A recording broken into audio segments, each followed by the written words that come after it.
काल कर्म गुण ज्ञान सुहाऊ, सो देखा जो सुना न खाऊ। देखी माया सब विधि वाड़ी, अति सुवित जोरे कर टाड़ी। देखा जीवन चावही जाही, देखी भगति जो छोरई ताही।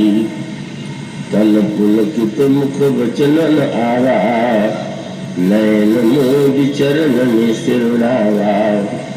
विस्मयवंत देखि महतारी, भये बहुरी शिशु रूप खड़ारी।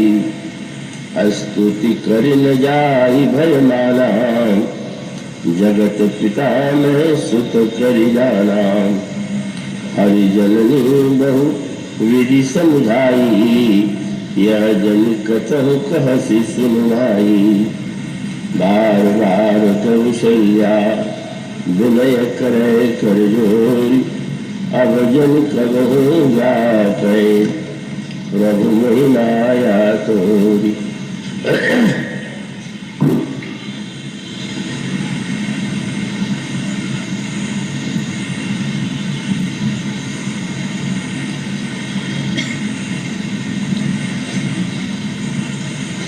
भगवत कथा रसिक महानुभाव भक्तिमती देवियों,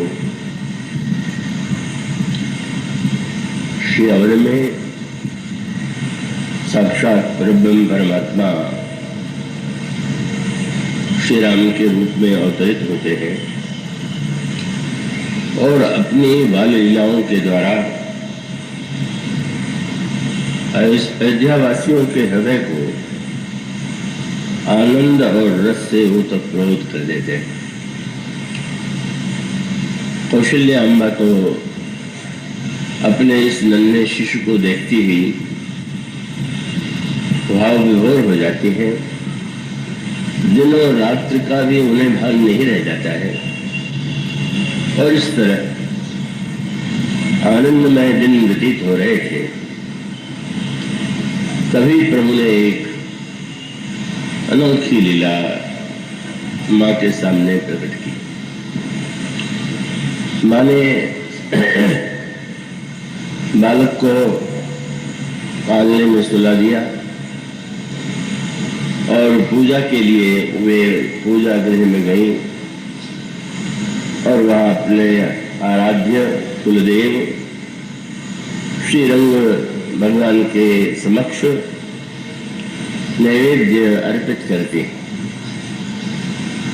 नैवेद्य अर्पित करने के बाद जैसे कि एक परंपरा है, एक पर्दा सा आप पूजन में भोग के समय डालते हैं। माँ ने भी वैसा ही किया, पर कुछ देर के बाद माँ ने जब पर्दा हटाया तो वे चकित हो गई। जिस बालक को मैंने पालने में सुलाया वह यहाँ तक कैसे आ गया और कैसे वो नैवेद्य स्वयं स्वीकार कर रहा है। माँ चकित होती हैं और जहाँ पर श्री राम को सुलाया था वहाँ ले जाती है, पर वहाँ तो बालक त्यों का त्यों सोया हुआ दिखाई पड़ा। यहाँ आती है तो वही श्री राम उस अर्पित किए हुए नैवेद्य को स्वीकार कर रहे हैं। माँ बार बार इधर और उधर जाती है और इस दृश्य को देख करके उनको यह लगा कि कहीं मुझे मति भ्रम तो नहीं हो गया। प्रभु ने जब देखा माँ व्याकुल हो रही है, उनके होठों पर हंसी आई और प्रभु ने अपना विराट रूप, अखंड रूप कौशल्या अम्ब के सामने प्रकट कर दिया। माँ ने देखा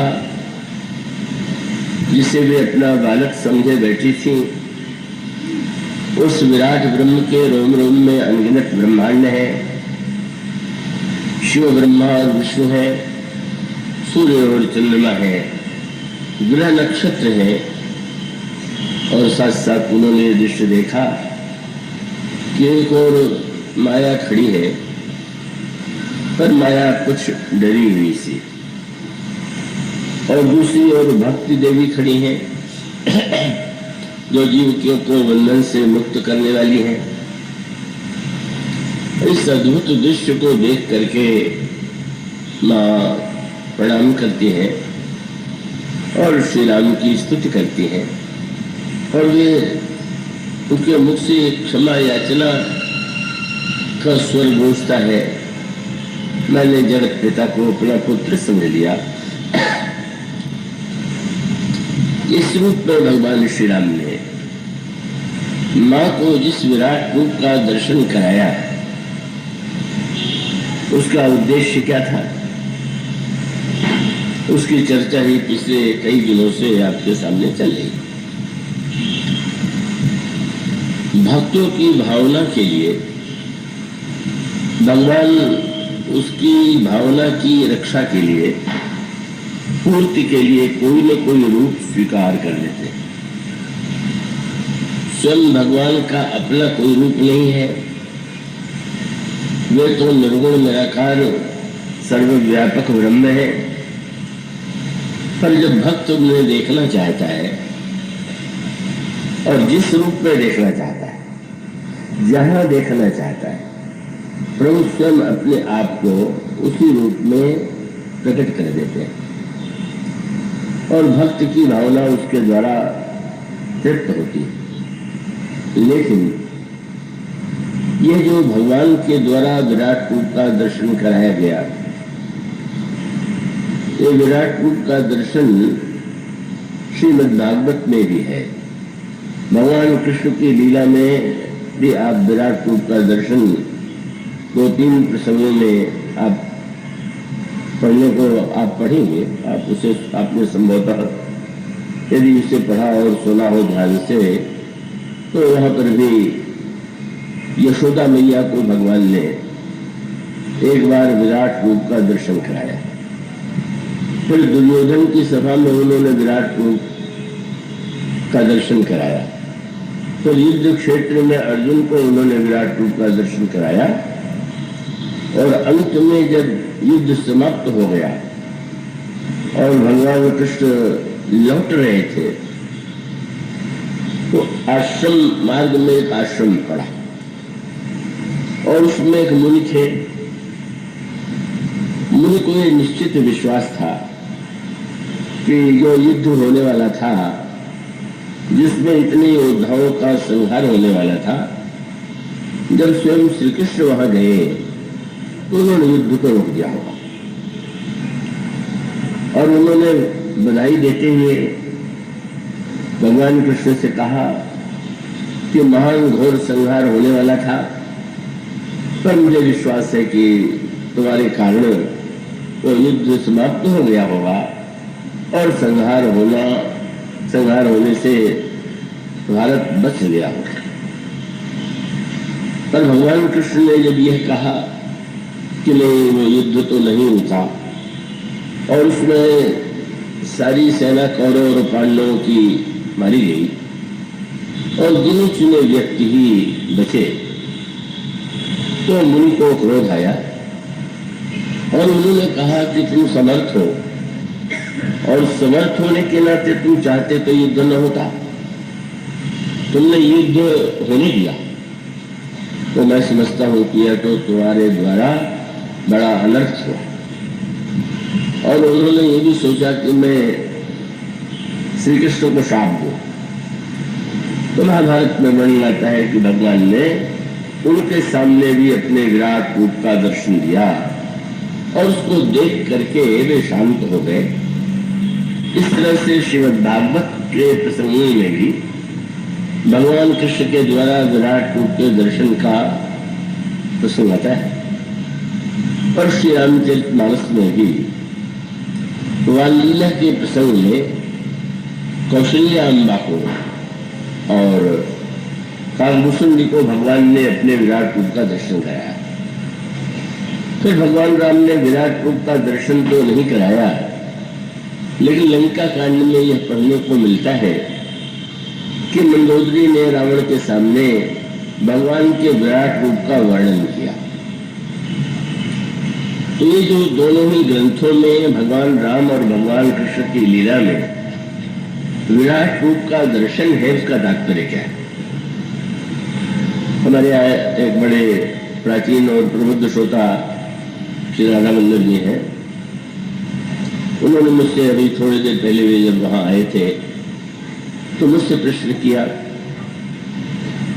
कि महाभारत में यह बात आती है, भगवान ने अर्जुन को दिव्य दृष्टि दी, जिस दृष्टि के द्वारा उन्होंने विराट रूप का दर्शन किया, पर श्री रामचरितमानस में ऐसा नहीं दिखाई देता कि कौशल्या जी को उन्होंने दिव्य दृष्टि दिया हो या भुसुंडी जी को दिव्य दृष्टि दिया हो। इन दोनों ग्रंथों में अंतर क्यों है? तो कुछ सूत्रों के द्वारा मैं उसे स्पष्ट करने की चेष्टा करूंगा, पर वो इसके लिए आवश्यक है कि आप पूरे मन, बुद्धि और चित्त से एकाग्र होकर के कथा सुने। वस्तुतः महाभारत और रामायण में जो एक बहुत बड़ा अंतर है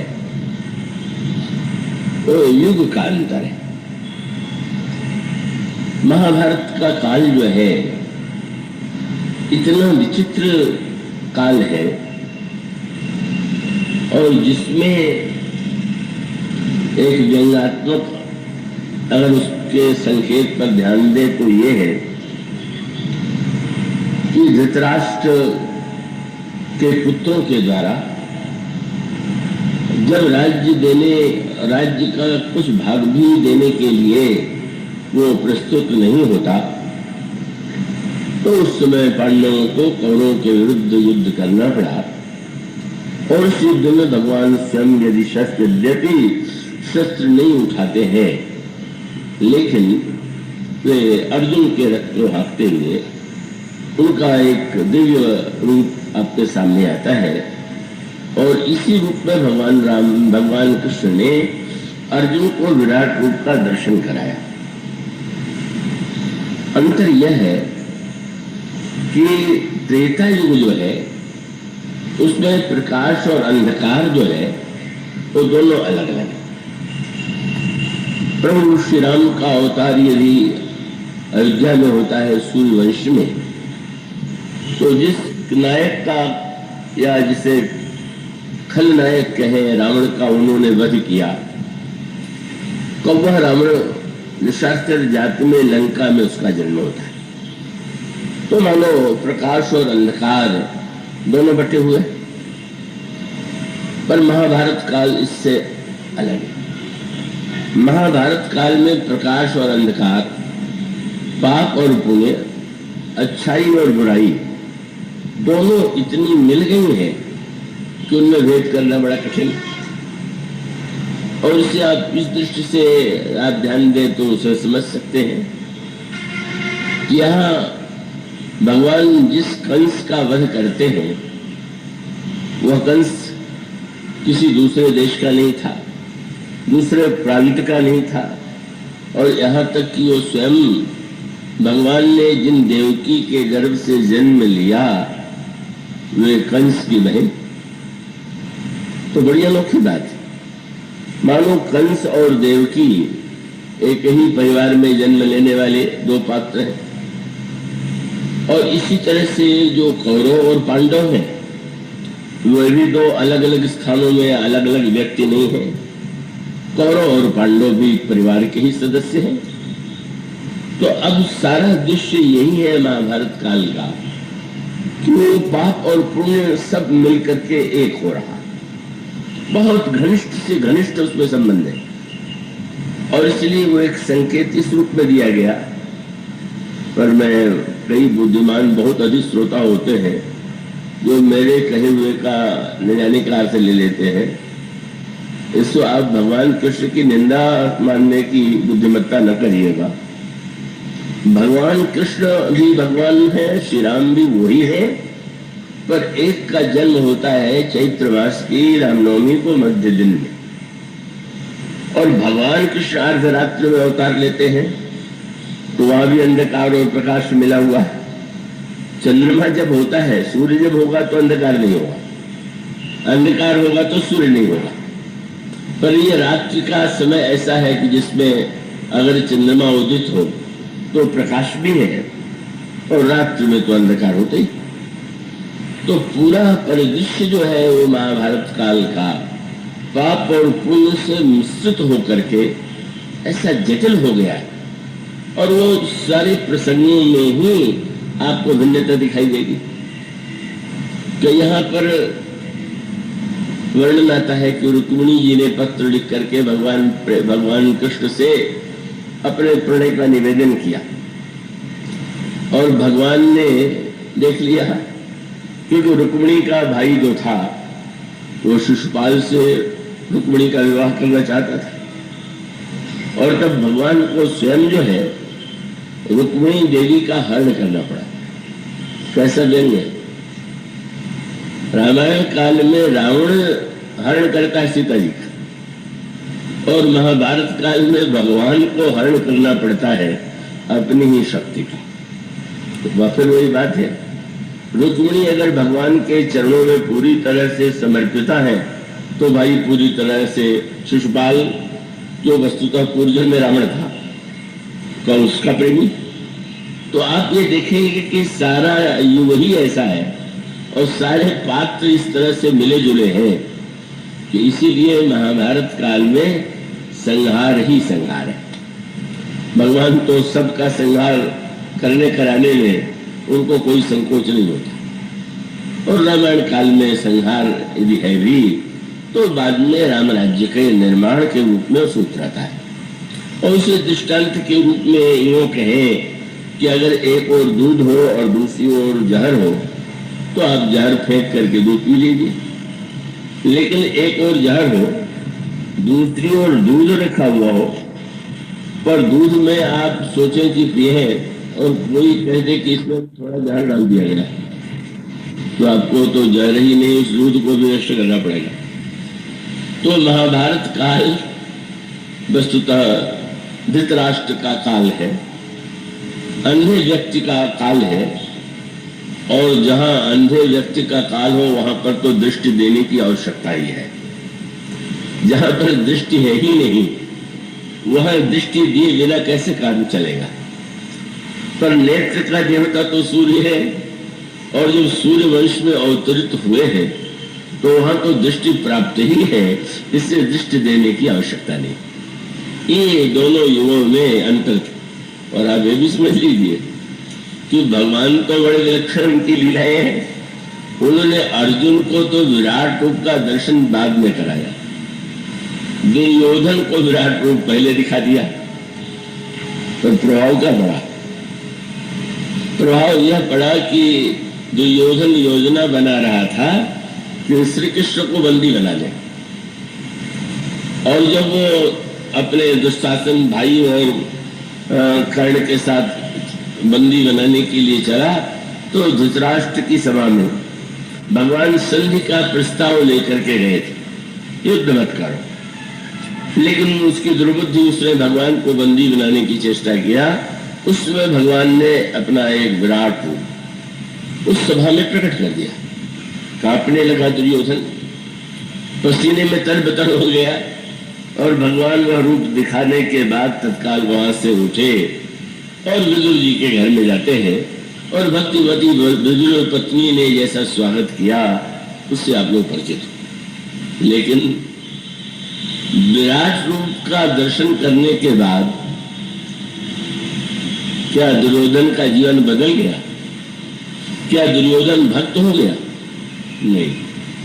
अपितु जब श्री कृष्ण चले गए तो माथे का पसीना पोंछ करके, थोड़ा धैर्य करके अंत में यही कहा कि मित्र किरण तरण।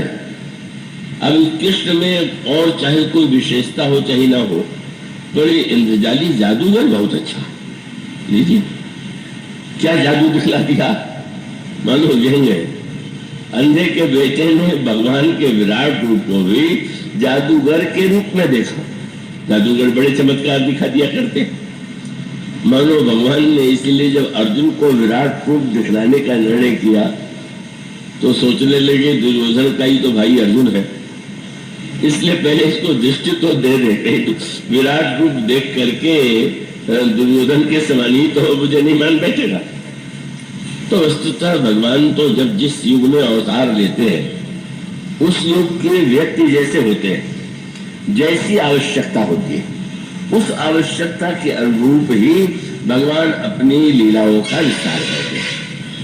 और इसीलिए आप देखते हैं कौरव और पांडवों में भी सबका विनाश हो गया। सारे कौरवों की 11 छोड़ी सेना मारी गई, केवल 3 व्यक्ति बचे, कृपाचार्य, कृतवर्मा और अश्वत्थामा। और पांडवों में सारी सेना मारी गई, केवल 5 पांडव सप्तकी ही वहां पर बचे हुए। भगवान कृष्ण का तो कहने क्या है। रामायण में इससे अलग, रामायण में जब युद्ध हुआ बंदरों का और राक्षसों का, तो युद्ध होगा तो दोनों ओर के व्यक्ति मारे जाएंगे। पर अंत में जब युद्ध समाप्त हुआ तो फिर ये गणित होता है किसकी कितनी सेना मारी गई, तो बड़ा विचित्र गणित निकला। इंद्र ने आकर के भगवान से कहा कि प्रभु आप मुझे कोई सेवा दे। प्रभु ने कहा कि ये बंदर मेरे लिए मारे गए हैं, तुम अमृत वर्षा करके इनको जीवित करो। मम हित लागी तजे इन प्राणा सकल जियाओ सुरेश सुजाना। उसने आकाश से विमान पर बैठ करके अमृत की वर्षा किया और उस युद्ध में जितने बंदर मारे गए थे फिर से जीवित हो गए। विचित्र लड़ाई थी, जिस लड़ाई में इतने व्यक्ति मरे पर अंत में गणित हुआ कि एक भी नहीं मरा। तो अच्छा लगा कि बंदर तो जीवित हो गए और राक्षस जीवित नहीं हुए, तो बुरे लोग जीवित नहीं हुए। पर जब शंकर जी ने पार्वती जी को यह सुनाया कि भगवान ने राक्षसों को अपना धाम दे दिया, तो पार्वती जी शौक में। विचित्र युद्ध था, जिस युद्ध में एक भी व्यक्ति न मारा जाए और मरने के बाद जीवित हो जाए, और जिस युद्ध में जिसे पापी कहते हैं वह भी भगवान उसे अपना धाम दे दे, क्या तात्पर्य। मानो सूत्र वही जो मैंने कहा था। द्वापर युग तो ऐसा विकृत युग हो गया था कि जब भगवान ने अर्जुन को विराट रूप दिखलाया तो अर्जुन उस रूप को देख करके कांप उठा। पर कांपने के बाद अर्जुन ने पहले तो कभी और रूप देखा नहीं था, तो भगवान से पूछ दिया कि महाराज आप है कौन। आप गीता को यदि पढ़ते होंगे, सुनते होंगे, अध्ययन करते होंगे, उसमें अपना परिचय भगवान ने किस रूप में दिया। बोले कालोस, मैं काल हूं। महाराज जी ये रूप आपने क्यों बनाया है। बोले कालोस में लोक क्षयकृत प्रवृद्धो, मैं सबको विनष्ट करने के लिए प्रकट हुआ। सुनने में बात अटपटी लगती है, लेकिन हमारे और आपके लिए विनाश और सृजन जैसा है वैसा भगवान के लिए नहीं। हम उसे अपनी दृष्टि से जब देखते हैं तो अलग बात लगती है। पर भगवान ने जब अर्जुन से ये कह दिया कि तुम चिंता क्यों करते हो, जिसका जन्म होता है उसकी मृत्यु होती है, जिसकी मृत्यु होती है उसका जन्म होता है, तो ये वाक्य भगवान के मुंह से ही शोभा देता है और भगवान ही इसे कर भी सकते हैं। अब मान लीजिए संसार में कोई किसी की हत्या कर दे, पकड़ा जाए और न्यायालय में जब न्यायाधीश के सामने वो खड़ा हो और न्यायाधीश पूछे कि तुमने ये हत्या की है, और वो गीता का श्लोक पढ़ता हुआ ये कहे कि क्या आपने गीता नहीं पढ़ी। गीता में स्पष्ट है कि जो मरता जन्म लेता है वो मरता है, जो मरता है वो जन्म लेता है, तो आपको इतनी चिंता क्यों हो रही। तो क्या न्यायाधीश उसको ये तत्व मान करके छोड़ देगा क्या। कस का अभिप्राय है कि भगवान जो कहते हैं तो वो उनके लिए वह वैसा नहीं है जैसा हमारे लिए। जैसे अगर एक सोने के अनेक गहनों को कोई व्यक्ति तोड़ रहा हो तो लगेगा कि ये तो गहने को नष्ट कर रहा है, पर अगर वही सोने के गहने जो पुराने पड़ गए हैं और जिनमें अनेक दोष आ गए हैं। किसी स्वर्णकार के पास, स्वर्णकार के पास उसको दे दिया जाए और स्वर्णकार उन सारे सोने के टुकड़ों को भट्टी में डाल दे, तो देख करके लगेगा कि ये तो इतने सुंदर गहनों को उसने आग में डाल दिया। पर थोड़ी देर के बाद उसी सोने से और नए सुंदर गहने निकाल देगा। उसके लिए जो बना और बिगाड़ दोनों सकता है, उसके लिए उसका महत्व तो नहीं। हमारे लिए महत्व हो सकता है, पर उस सोनार के लिए वह तुरंत सोने को पिघलाता है और पिघलाने के बाद फिर नया रूप दे देता है, नया रंग दे देता है। तो भगवान की जो दृष्टि है वह उनकी अपनी दृष्टि है और भगवान के श्रीमुख से बात शोभा देती है।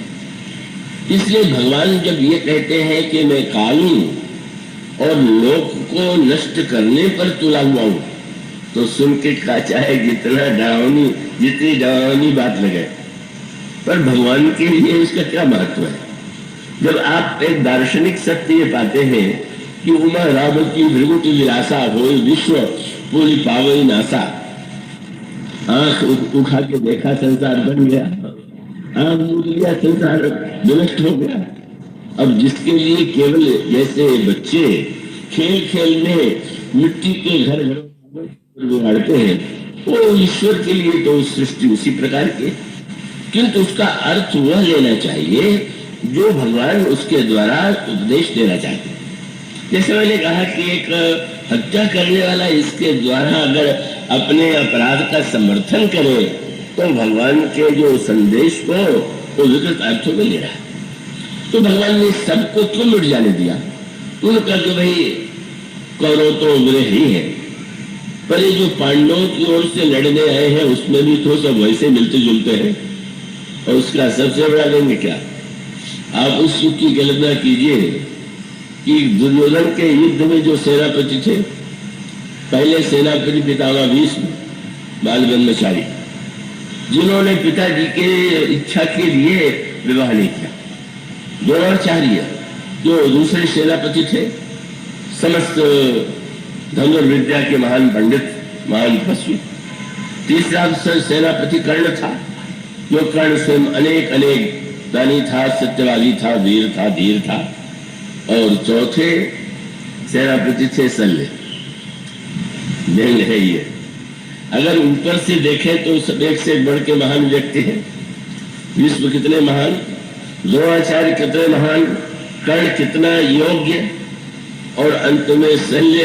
यद्यपि भगवान व्यास ने व्यंग यही किया, जब दुर्योधन ने शल्य को सेनापति बनाया तो किसी ने पूछा, महाराज इतने बड़े योद्धा मारे गए, फिर शल्य को सेनापति? तो व्यंग में उन्होंने कहा, आशा बलवती राजन शल्यो जसति पांडवान। यही दुर्भाग्य है कि मनुष्य जब आशा करता है तो दुर्योधन इस स्थिति में पहुंच गया है कि वो आशा करता है कि भीष्म द्रोण कर्ण भले ही न हरा पाए हो, पर शल्य हरा दे। पर यह शल्य मानो व्यंग है। और व्यंग ये है कि उस समय धर्म की कितनी विकृत व्याख्या समाज में प्रचलित थी। इस शल्य फिर वही पाप और पुण्य का संबंध, युधिष्ठिर धर्मराज है और शल्य उनके मामा और भांजे।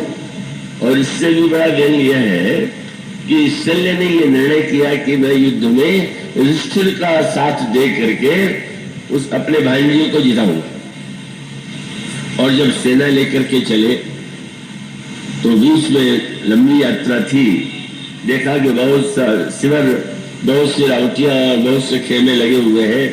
सेवक खड़े थे, प्रार्थना किया, विश्राम कर लीजिए, रात्रि को बाद में जाइएगा। रात्रि को भोजन किया, विश्राम किया बड़े आनंद से। पर उन्होंने उस समय नहीं पूछा कि ये प्रबंध किसने किया। उन्होंने मान लिया कि मेरे भांजे युधिष्ठिर को मेरी इतनी चिंता थी कि मार्ग में भी प्रबंध कर दिया था। और प्रातः काल जब शल्य ने ये कहा कि मैं बड़ा आभारी हूं, मेरे भांजे का मेरे प्रति कितना स्नेह है, युधिष्ठिर ने मेरा क्या तेरा ध्यान रखा, तो शोकों ने कहा, महाराज भांजे ने ही आपका ध्यान रखा, पर आपका ध्यान आपके दुर्योधन नाम के भांजे ने रखा। ये प्रबंध दुर्योधन की ओर से हुआ है, लेकिन धर्म की व्याख्या कैसी उस युग की हो गई थी। अब शल्य चिंतित हो गए कि धर्मशास्त्र कहता है कि जिसका अन्न खाए उसकी ओर से ही व्यक्ति को सेवा करनी चाहिए, लड़ना पड़े तो लड़ना चाहिए। तो अब अगर मैं पांडवों की ओर से जा करके लड़ूंगा तो धर्म के विरुद्ध होगा, और अंत में उन्होंने यही निर्णय किया कि अब हम दुर्योधन की ओर से लड़ेंगे। कैसी विचित्र धर्म की व्याख्या थी। कितने दिन युधिष्ठिर के यहाँ खाया होगा, एक दिन भूल से खा लिया और व्याख्या यह हो गई कि अब मैंने खा लिया तो मैं दुर्योधन की ओर से लड़ूंगा। लड़े और मारे भी गए। व्यंग क्या है? मैं कभी कभी सोचता हूँ, प्रारंभ में मैंने प्रसंग पढ़ा तो मुझे बड़ी हंसी आई। ये अगर द्वापर युग का ही धर्म और उसकी व्याख्या रामायण काल में होती तो रावण की वाटिका का फल खाने के बाद शायद हनुमान जी भी यही सोचते कि अब रावण की ओर से लड़ रहे हैं, मैंने रावण के बाद का फल खा लिया है। पर अर्जुन उन्होंने तो ऐसा नहीं किया। फल भी खाया, बाग भी उजाड़ दिया, लंका भी जला दिया। मानो हनुमान जी के धर्म की व्याख्या और शल्य की धर्म की व्याख्या में कितना अंतर है। जब बुद्धिमान एक से एक होते, उनका बात यही है कि शल्य ने नमक खा लिया था और हनुमान जी ने तो फलाहार किया था। बड़ा सोचिए, आप नमक ले ले तो ना आपके लिए उसका इसकी सेवा करना, घर में फल ले ले तो कोई बात नहीं। भले ऐसी मूर्खतापूर्ण धारणाएं किस तरह से कभी कभी लोग सोचते हैं। लेकिन सोचिए कि आज जिस बात पर आपको हमें हंसी आ रही है, उस युग में उस एक व्यक्ति ने तो उसको धर्म माना और उसको मान करके प्राण दे दिया। तो ऐसी विकृति के युग में भगवान कहते हैं कि भाई अरे तो सबको मिट्टी ही जाने दो, जब उसमें बचने योग्य कौन है। क्या भीष्म बाल ब्रह्मचारी है, पर बाल ब्रह्मचारी होते हुए भी द्रौपदी का चीरहरण उस दृश्य को देख करके भी अनदेखा करते हैं। द्रोणाचार्य सब कुछ है, लेकिन वो पांडवों को सुख से शिक्षा देते हुए लड़ने के लिए दुर्योधन की ओर से आए हुए। कर्ण के समस्त सद्गुण जो है व्यंग थे। कर्ण को कहते हैं कि कर्ण सूर्य का पुत्र था। भगवान कृष्ण ने कर्ण से यही कहा कि तुमने इस पर विचार किया, तुम सूर्य के पुत्र हो और सूर्य का पुत्र अंधे के बेटे की सेवा करे। कितना बड़ा अपमान है सूर्य का। मानो वो सारा दृश्य बताता है कि एक और वह व्यक्ति है कि जो बुरे हैं और दूसरे व्यक्ति वह है कि जो अच्छाई और बुराई को समझ नहीं पाते हैं और वो बुराई का साथ देते हुए दिखाई दे रहे हैं। तो ऐसी विकृति के युग में केवल संहार को छोड़ करके और क्या हो सकता है। अगर किसी स्थान में सारे भवन ऐसे जीर्ण शीर्ण जर्जर हो गए हैं कि उसमें रहने वाला गिरेगा और मरेगा, तो उसे तोड़ देना ही उपयुक्त था। और कितनी बड़ी उनकी न्याय परायणता थी कि अब कौरव और पांडवों के लिए तो कहा जाएगा उनके वंश के नहीं थे, पर जब यदुवंशी जिस यदुवंश में वे थे उसका भी पूरा संहार उन्होंने होने दिया। तो आप कल्पना कीजिए कि भगवान का न्याय कितना प्रबल है। नहीं नहीं, ये सब के सब भार है, इनका भार नष्ट किया जाना चाहिए। तो नष्ट करना हमारे लिए नष्ट करना है, उनके लिए तो कोई अर्थ नहीं। वो संकल्प से समझते हैं वस्तु विकृत हो गई है तो उसको नष्ट कर दो। और इस तरह से भगवान जिस रूप का विराट रूप का दर्शन कराते हैं और भगवान राम जिस रूप में दर्शन कराते हैं उसमें विराट रूपों का जो वर्णन है उसमें भिन्नता है। और भिन्नता का तात्पर्य यह है, मैं ऐसा करता हूं कि आप एकाग्र होंगे, कि घटनाओं को आप किस दृष्टि से देखते हैं।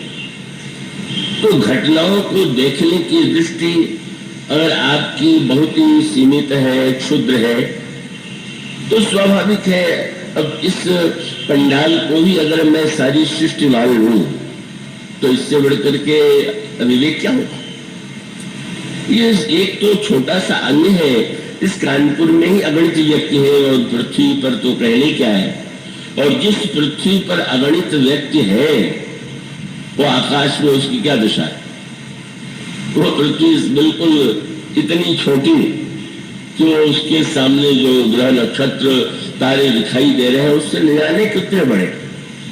यह विराट दृष्टि यहाँ पर भी भगवान राम ने भी कौशल्या जी को जो विराट रूप दिखलाया, उसमें उन्होंने देखा कि केवल यही थोड़ी सब कुछ है, अनंत ब्रह्मांड है, समस्त ब्रह्मांड में, और उसको अगर व्यवहारिक अर्थों में तो आपकी दृष्टि अगर सीमित होगी तो आप उसके द्वारा जो अर्थ लेंगे वो आप में राग, द्वेष, अभिमान, परस्पर एक दूसरे के प्रति ईर्ष्या को ही तो उत्पन्न करेगी, जैसा कि आज के युग में दिखाई देता है। पर अगर वह विराट दृष्टि व्यक्ति को प्राप्त हो जाए तो विराट दृष्टि माने आप गोस्वामी जी की पंक्ति पढ़ते हैं, श्री राम मैं सब जग जानी, करो प्रणाम जोर जो पानी। ये सारा विश्व जो है वो समस्त नारियां श्री सीता के रूप में है और श्री राम सब में निवास करते हैं, मैं सबको प्रणाम करता हूं। तो यह जो दृष्टि है वह तो सरल नहीं है।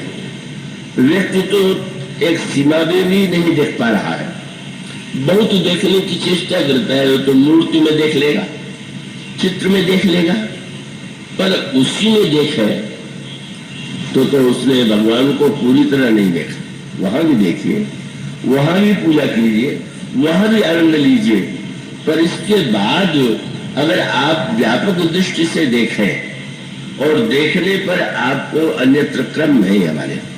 अच्छा, मूर्ति में भगवान को देखें, गुरु में देखें, पिता में देखें, माता में देखें, पर इसका अर्थ नहीं कि माता में भगवान है तो औरों में, अन्य स्त्रियों में, अन्य में भगवान नहीं। मानो ये तो देखने की कक्षा है। धीरे धीरे हम जब व्यापक दृष्टि से देखने लगते हैं तो ये लगने लगता है कि यह तो सारा विश्व जो है वही भगवान का रूप है। और यह बात जब आ जाती है, समझ लें, यह पहले दिन भाषण के मंच पर इसकी व्याख्या करना सरल है, पर जीवन में तो इसको उतारना अत्यधिक कठिन है। पर उसका श्री गणेश हम करते तभी है जब हम भगवान की आराधना एक मंदिर में और मूर्ति में करते हैं, और करते करते जब हमको मूर्ति में पत्थर न दिखाई दे, अब साक्षात ईश्वर दिखाई दे, चैतन्य का दर्शन। अब ये विराट रूप के दर्शन में अंतर है। अर्जुन के सामने जो भगवान राम, भगवान कृष्ण विराट रूप दिखाते हैं उसमें काल रूप में प्रस्तुत करते हैं, क्योंकि वो आगे चल करके अर्जुन को युद्ध की दिशा में प्रेरित करेंगे। और यहाँ श्री राम जब कौशल्या अम्मा को दिखाते हैं तो उनका उद्देश्य तो कोई युद्ध नहीं है, संहार नहीं है। वो तो माँ को यह बताना चाहते हैं कि माँ, तुमको यह चिंता हो गई कि वहां है तो यहाँ कैसे है, वहां है कि यहाँ कैसे है। माँ, यहाँ वहां का भ्रम तुमने जो पाल लिया उसको तुम भूल जाओ, और इसलिए भूल जाओ कि वहां भी मैं हूं, यहां भी मैं हूं। और श्री राम से यदि पूछ दे कि वहां तुम सो रहे थे, यहां तुम भोग लगा रहे थे, एक सो रहा है एक भोग लगा रहा है। भगवान का तात्पर्य यही था कि तुम्हारे हृदय में मुझे बालक के रूप में देखने की इच्छा हुई, और तुम्हारी उस भावना के लिए मैं बालक बन गया। समस्त ब्रह्मांड मुझमें ही समाया हुआ है, लेकिन मैं व्यापक ब्रह्म निरंजन निर्गुण विगत विनोद सो अज प्रेम भगत बस कौशल्या की गोद। कौशल्या की गोद में आ गए। कौशल्या अम्बा अगर दूध पिलाने में थोड़ा देर कर दे तो चितई माँ तुकन लागी भूखा। माँ की ओर देखा और उलाहने के स्वर में देखा, मैं तो भूखा हूं। उस वात्सल्य के आनंद में अयोध्यावासी निमग्न, दशरथ और कौशल्या निमग्न। पर एक दिन एक महात्मा आ गए जिनका नाम है महर्षि विश्वामित्र। विश्वामित्र जी को आप रामायण में जैसा पढ़ते हैं पूरा उनका इतिहास वैसे ही नहीं है, बल्कि ये प्रश्न आया अयोध्या में जब विवाह के बाद प्रभु लौटे कि इस यात्रा में तो श्री राम ने अनेक महान कार्य किए। ताड़का का वध कर दिया, मारीच सुबाहु का वो उन्होंने उसको सुबाहु को भस्म कर दिया, मरीज को दूर फेंक दिया, अहिल्या का उद्धार कर दिया और धनुष शंकर जी का तोड़ दिया। पर इन चमत्कारों में सबसे बड़ा चमत्कार क्या, और बड़ी अनोखी बात अयोध्या वासियों ने कहा, इनसे भी बड़ा एक चमत्कार इन दोनों भाइयों ने किया। क्या? बोले विश्वामित्र जैसे क्रोधी को इन्होंने बस में कर लिया, इससे बढ़ के कोई चमत्कार नहीं। कौशिक से कोही बस किए दो भाई। भगवान श्री राम गोस्वामी जी का वाक्य कितना मधुर है, सारा इतिहास बड़ा कठोर है। हरिश्चंद्र के प्रसंग में, त्रिशंकु के प्रसंग में, इतने वशिष्ठ के प्रसंग में विश्वामित्र जी का जो रूप है वो तो बहुत ही तपस्या, और तपस्या के द्वारा वे क्या नहीं करते हैं, कितने क्रोध से भरे हुए रहते हैं। तो मानो वे आए, अब वहां पर आप एक दृश्य पाएंगे, वे आए हैं श्री राम को मांगने के लिए। उस समय तक महाराज दशरथ को तो पता नहीं था, उनको तो यही लगा कि महात्मा जी पधारे हैं और किसी कारण से रूठ नहीं जाए, से जल्दी जो लेने आए हो देके विदा कर दे। इसलिए उन्होंने बहुत बढ़िया भोजन किया, नाना प्रकार से भोजन कराया, और भोजन कराने के बाद चारों भाइयों को बुलाया, कहा प्रणाम करो। चारों भाइयों ने प्रणाम किया, और प्रणाम करने के बाद जब श्री राम को विश्वामित्र जी ने देखा, इतने बदल गए। उस स्वामी ने लिखा, विविध भांति भोजन करवावा, मुनिवर हृदय हर्ष अति पावा, पुनि चरणनि मेले सुतिचारी, राम देख मुनि देह विसारी। शरीर की सुदबुद जाती रही, श्री राम को देखने लगे और प्रसन्न हो गए दशरथ जी कि इस समय महाराज को क्रोध नहीं आ रहा है, प्रसन्न। और आपने निवेदन किया, आप क्यों आए हैं महाराज? आपके कहने में देर है, करने में नहीं। यही कारण आगमन तुम्हारा, कहूं सो करत न लाऊ बारा। आपके कहने में देर है, मेरे करने में नहीं। विश्वामित्र मन ही मन हंसे, कल्पना नहीं है कि मैं क्या मांगने आया हूं, और बड़े उत्साह से कह रहे हैं जो मांगेंगे, कहने में देर है, देने में नहीं। पर भूमिका उन्होंने पहले बात कह दिया, मैं जो मांगने आया हूं जानते हो क्या है? क्या? असुर समूह सतावही नहीं, राक्षस मुझे सता रहे हैं। तो आशा यही कि कहेंगे कि जाकर के और चल के राक्षसों को, लेकिन क्या मैं जांचन आयो नृपतो ही, मैं आपसे मांगने आया हूं, सेना नहीं, सेनापति नहीं, आपसे भी मैं नहीं कहूंगा। अनुज समेत देहु रघुनाथा, निश्चर वध में हो सरा। बस राम को उनके भाई के साथ मुझे दे दीजिए, बस मैं इतने से संतुष्ट हो जाऊंगा। सारा उत्साह समाप्त हो गया। ये कल्पना नहीं हो सकती थी। और बड़े उदासे स्वर में उन्होंने कहा, सुन राजा अति अप्रिय वाणी, हृदय कंप मुखदुति कुमिलानी।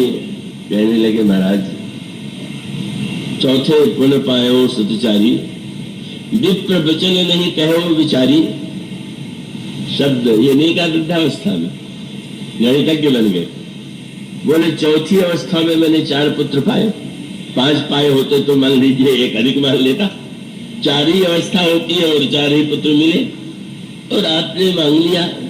और मांग लिया तो महाराज ये तो आपने लगता है मांगते समय शायद मेरे पुत्र राम को आपने नहीं देखा। क्यों?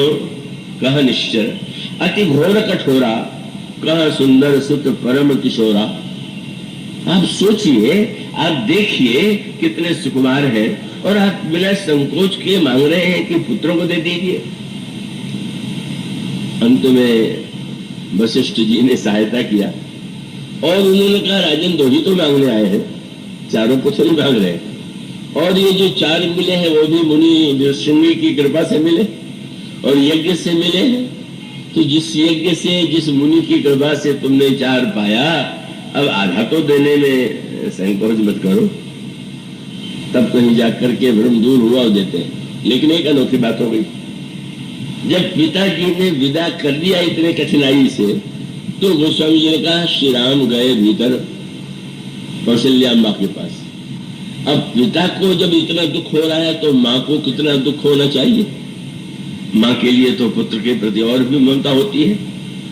लेकिन गोस्वामी जी ने कहा कि प्रभु जाते हैं और कौशल्या जी के चरणों में प्रणाम करते, आशीर्वाद दे करके विदा कर देते।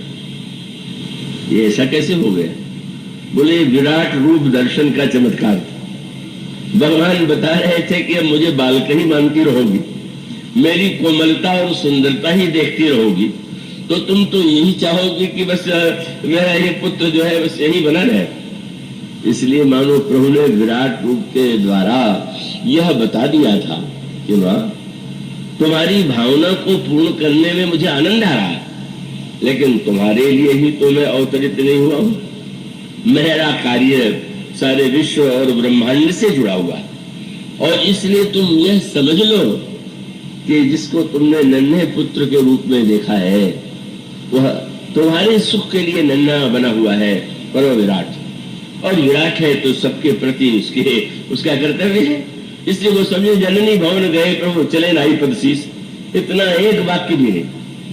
गए कौशल्या जी के बाद प्रणाम करके चल पड़े, क्योंकि कौशल्या अम्बा को विराट रूप के द्वारा संकेत कर चुके थे। तुम न घबराना, पिताजी के भ्रम को दूर करने के लिए गुरुजी है बहुत, पर तुम्हारा भ्रम पहले से ही मैं मिटाए दे रहा हूं। तो विराट रूप दर्शन के पीछे जो तात्पर्य है, जब हमारी दृष्टि सीमित होती है तो हम घोर स्वार्थी हो जाते हैं।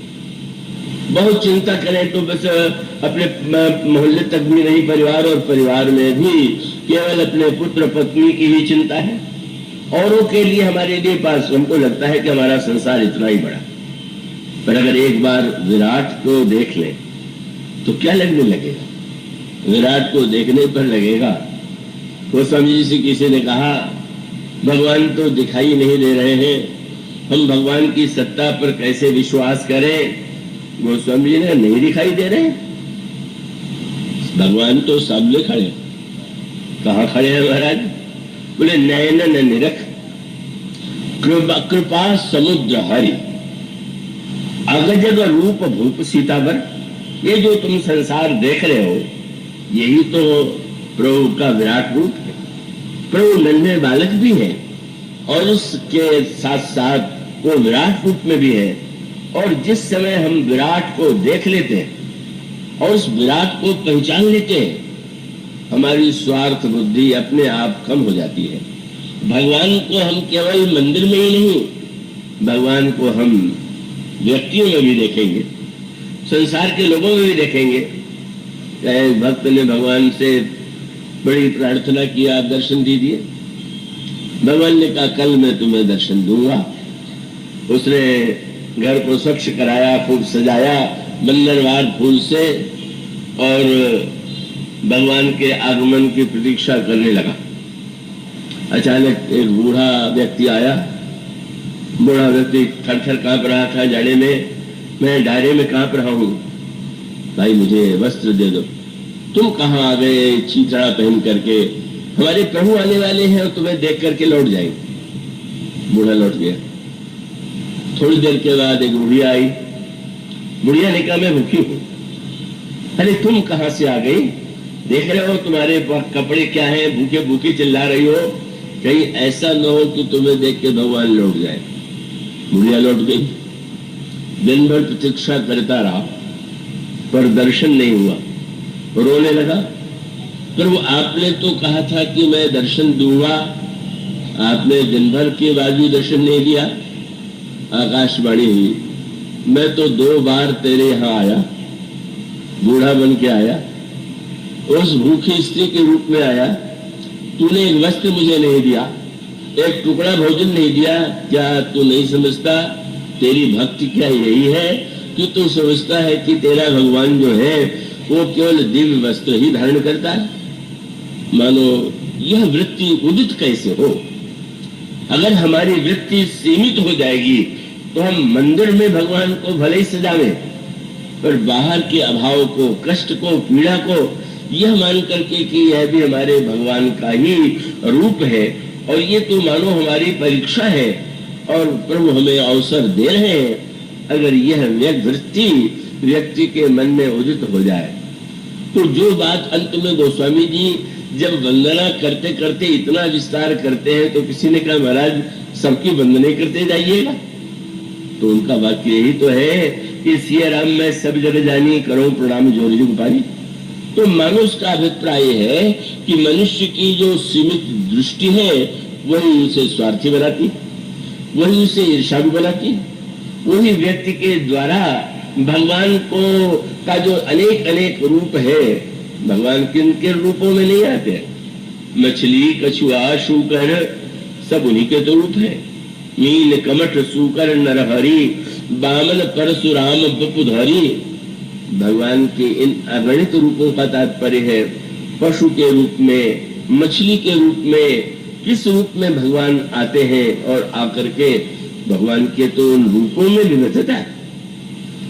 जब व्यक्ति को वह विराट दृष्टि मिल जाती है, जब वो भगवान को ऐसा देखता है तो परिणाम क्या होता है कि उसके जीवन में उसकी स्वार्थपरता कम होते होते प्रारंभ तो कीजिए, सब में नहीं देख पा रहे हैं तो मंदिर के बाहर भी तो कुछ देखिए, कुछ तो आप अन्यत्र भी भगवान के या भगवान के जीव और भगवान के दास समझ करके उनके लिए कुछ कीजिए। तो ऐसा यदि आप करते हैं तो आपकी दृष्टि ने विराट को देखा। अब विराट रूप को देखने के लिए तो दृष्टि रावण के पास नहीं थी, यद्यपि उसके पास 20 आंखें थी। अंगद जब रावण की सभा में गए, रावण की वो देख रहे थे। रावण ने कहा बंदर मेरे मुंह को बड़े ध्यान से क्यों देख रहा है? कहने लगे कि हनुमान ने जाके कहा था कि लंका में एक बड़ा अद्भुत व्यक्ति है। क्या है? बोले वहां एक 20 आंख वाला अंधा। बड़ा आश्चर्य हुआ, एक आंख किसी के पास न हो, जहां 20 होगी तो एक आंख तो ठीक होगी। लेकिन अब यहां जाने पर अनुभव ये हुआ कि 20 आंख वाले अंधे तुम नहीं हो।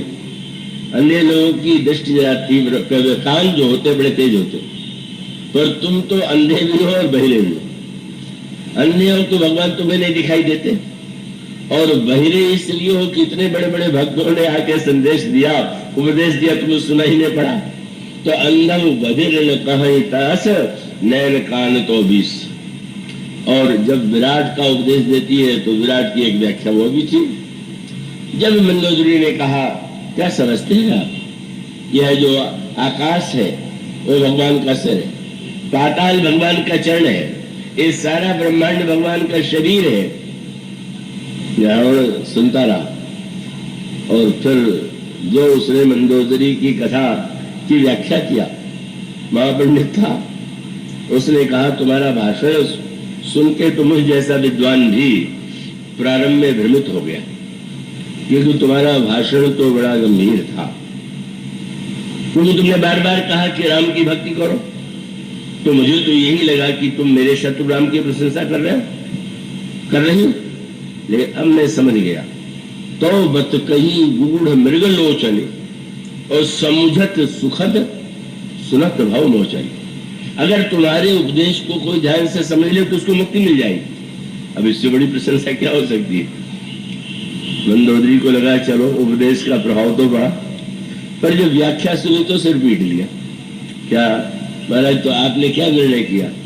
पहले मुझे लगा कि तुम अयोध्या वाले राम की प्रशंसा कर रहे हो, पर वो अयोध्या का राजकुमार मेरे सामने नन्हा बौना, मेरे भी 10 सिर उसका 1 सिर, मेरी 20 भुजा उसकी 2 भुजा, मैं सारे ब्रह्मांड का स्वामी, वो अयोध्या से भी निकाल दिया गया।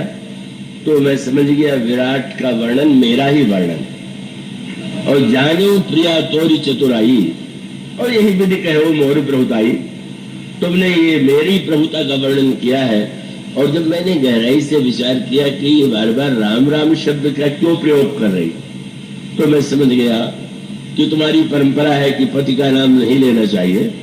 तो तुमने सोचा कोई नया नाम अपने पति को दोगे, अपने को विराट समझ लेना, यही अभिमानी का लक्षण है। और विराट को देख करके जादूगरी समझ लेना, ये अंधे के पुत्र का लक्षण है। और विराट को देख करके दृष्टि व्यापक हो जाए, यही भक्त की दृष्टि।